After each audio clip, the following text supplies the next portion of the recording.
Hawa pesta demokrasi semakin terasa dekat. Meski belum diumumkan secara resmi oleh Komisi Pemilihan Umum, para bakal calon kepala daerah sudah mulai bergerak menjaring simpati masyarakat. Lembaga survei pun merilis hasil elektabilitas dari masing-masing pasangan. Jika kita lihat, memang petahana masih menduduki peringkat pertama. Namun elektabilitasnya belum bisa meraih kursi nomor 1 di ibu kota. Lihat saja hasil survei yang dirilis MNC Research. Petahana Ahok Jarot hanya bisa mencapai 37,8%. Diiringi oleh Anies Sandi 25,3%. Sedangkan Agus Silvi, pasangan yang cukup mengejutkan publik, bisa meraih 17%. Lembaga survei lainnya, yakni Lingkaran Survei Indonesia dan Polmark Indonesia, menampilkan hasil yang tidak jauh berbeda. Hal yang menarik adalah masih tingginya responden yang belum memutuskan pilihannya. Tetapi, hasil yang berbeda disampaikan oleh lembaga survei Populi Center. Pasangan Ahok Jarot unggul jauh, mencapai 45,5%. Dan yang belum memutuskan pilihan di bawah 20%. Menarik memang, pemilihan kepala daerah Jakarta kali ini, masing-masing kandidat mewakili tokoh sentral yang pernah bertarung pada pemilihan presiden tahun 2009. Sehingga perang strategi pun terasa seperti pertarungan antara Megawati Soekarno Putri, Susilo Bambang Yudhoyono, dan Prabowo Subianto.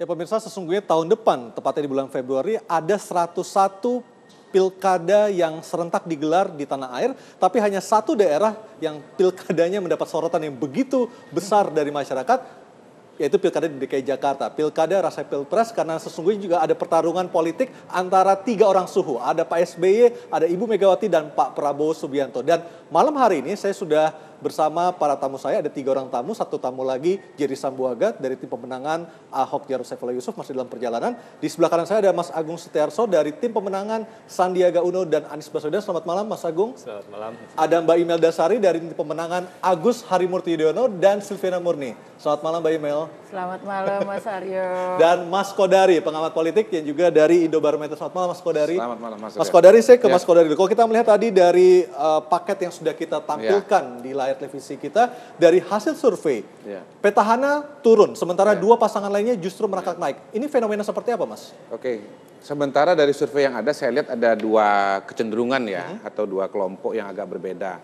Pertama, survei-survei yang menunjukkan penurunan itu cukup signifikan. Saya katakan signifikan paling tidak dibandingkan dengan survei Indobarometer sendiri. Indobarometer terakhir kali survei itu bulan Juli, jadi sebelum calon-calon ditetapkan. Pada saat itu, seingat saya, kalau pertanyaan terbuka, Ahok itu di angka 35%. Kemudian begitu ada banyak nama, jadi disebut namanya, Ahok di angka 42 atau 43. Dan kalau sedikit nama, angkanya 45%. Nah, kalau kita bandingkan dengan angka beberapa lembaga tadi, di angka 31, maka itu kan berarti penurunan dari 45 ke 31. Tetapi kalau dibandingkan dengan Populi Center misalnya, angka Populi Center masih di angka 45. Artinya relatif stabil begitu. Jadi memang untuk memastikannya saya kira kita lihat saja nanti lembaga-lembaga lain yang akan membuat rilis, apakah nanti akan menjadi suatu konvergensi atau bahkan ada 2 blok nanti. Jadi ada blok lembaga-lembaga di mana Ahok itu menurun drastis dan blok di mana Ahok itu stabil atau kalaupun misalnya menurun sedikit. Jadi kita lihat saja kalau ada 2 blok seperti itu, akhirnya atau masyarakat bisa menilai sesungguhnya seperti apa kredibilitas dari hasil lembaga survei itu, Mas? Iya, lembaga survei itu bisa dinilai dari banyak aspek ya. Pertama tentu saja metodologi, ya. Apakah metodologinya standar atau tidak? Respondennya siapa juga? Metodologi itu pertama begini, kalau standar itu pertama dia harus multi-stage random sampling, dia harus random lah pada dasarnya. Metode random itu adalah metode di mana peluang setiap anggota populasi untuk terpilih sebagai responden sama besar. Dan itu metode yang bisa membuat sampel yang sedikit bisa diekstrapolasi kepada populasi yang besar. Nah yang kedua tentu saja reputasi atau lembaganya baru atau lama, selama ini kira-kira ngomongnya benar atau suka ngawur-ngawur, pernah ngawur atau tidak misalnya begitu, dan sekian banyak aspek lain yang bisa dinilai. Tetapi saya kira sekali lagi seperti halnya Pilpres dan Pileg ya, Pilkada kali ini menjadi taruhan juga bagi lembaga survei, apakah lembaga itu betul-betul objektif atau kemudian objektivitasnya bisa dipertanyakan. Tetapi kalau lihat kecenderungan pada hari ini, saya mengantisipasi kemungkinan seperti tahun 2009. Pada pemilu legislatif 2009 pernah terjadi fenomena Mbak Imelda. Ada 2 blok lembaga survei. Sejumlah lembaga survei mengindikasikan menemukan PDI Perjuangan itu nomor 1. Nah, beberapa lembaga lain menemukan yang nomor 1 itu Partai Demokrat.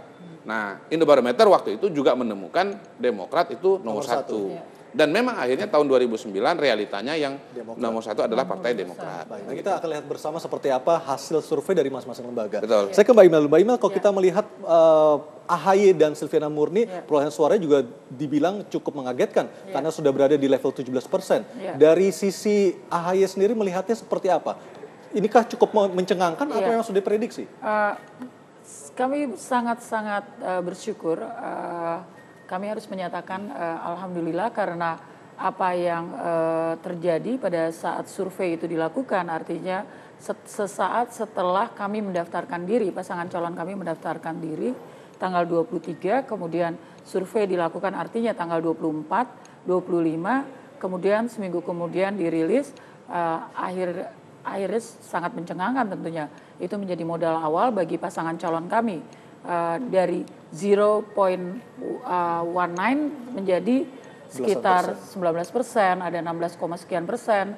Jadi menurut kami itu adalah modal awal yang sangat-sangat kami syukuri, sehingga modal inilah yang akan kami gunakan untuk starting point kami, kemudian turun ke bawah dan seterusnya. Jadi sebenarnya ini juga mencengangkan juga ya buat bagi tim pemenangan ya. Karena nggak nyangka juga perolehan suara bisa sampai 17%. Kalau lihat prosesnya sendiri, penentuan nama itu tanggal 23 dini hari sekitar pukul 2.30 kami declare. Kemudian malam hari sekitar pukul 20 kami datang ke KPUD. Jadi waktunya sangat pendek. Dan pada menit-menit itulah kemudian orang baru mengetahui secara resmi bahwa AHY dan Silviana Murni itu yang menjadi pasangan calon kami. Baik, Mas Agung, kalau dari pasangan Anies Baswedan dan Sandiaga Uno, apakah ini juga sebuah kejutan perolehan suara dari sejumlah lembaga survei? Ya, yang pertama saya ingin mengucapkan apresiasi besar-besarnya gitu ya kepada lembaga survei yang memang sudah memberikan hasilnya kepada khalayak. Ini sangat kita cermati sekali ya survei-survei ini, karena memang ya kita tahulah bahwa ada satu prediksi yang bisa kita ambil tatkala kita memang bisa mencermati dan mengambil informasi dari data-data tersebut gitu. Kemudian kalau misalnya survei-survei ini yang dilakukan memunculkan angka-angka seperti itu, bagi kami sebenarnya tidak terlalu terkejut ya. Karena memang kita juga pernah melakukan survei-survei, dalam artian survei-survei kan survei pernah internal dilakukan. Maksudnya? Survei internal kita lakukan, ya. Kemudian juga kita lihat survei-survei yang dilakukan di pilkada-pilkada sebelumnya, ya. Itu juga menunjukkan situasi yang tidak jauh berbeda dengan sekarang, ya. Terutama tatkala kemudian ada survei yang menunjukkan bahwa petahana itu mengalami penurunan. Ya. Apakah survei internal itu terjadi ketika Sandiaga Uno disandingkan dengan Anies Baswedan, ataukah masih Sandiaga Uno yang akan maju sebagai Sandiaga DKI 1? Masih Sandiaga yang maju. Okay. Cuman kita sudah bisa memprediksikan. Terakhir kan memang ketika ada survei dari Mas Hanta itu ya, itu menunjukkan bahwa poll trackingnya ketika muncul nama Anies Baswedan, ya kemudian juga sudah dipasangkan ya dengan Anies, maksud saya Mas Anies dengan Bang Sandi, itu juga menunjukkan satu elektabilitas yang cukup bagus gitu ya. Nah disitulah mungkin kemudian kita menjadikan itu starting point kita. Dan sekarang ketika mereka sudah bekerja, timnya bekerja, Mas Anies bekerja, Bang Sandi bekerja, itu sudah ada kenaikan yang signifikan ya menurut kami. Baik. Baik pemirsa, seberapa besar pengaruh dari para suhu politik di balik pasangan-pasangan calon ini? Ada Pak SBY, ada Ibu Mega dan juga Pak Prabowo.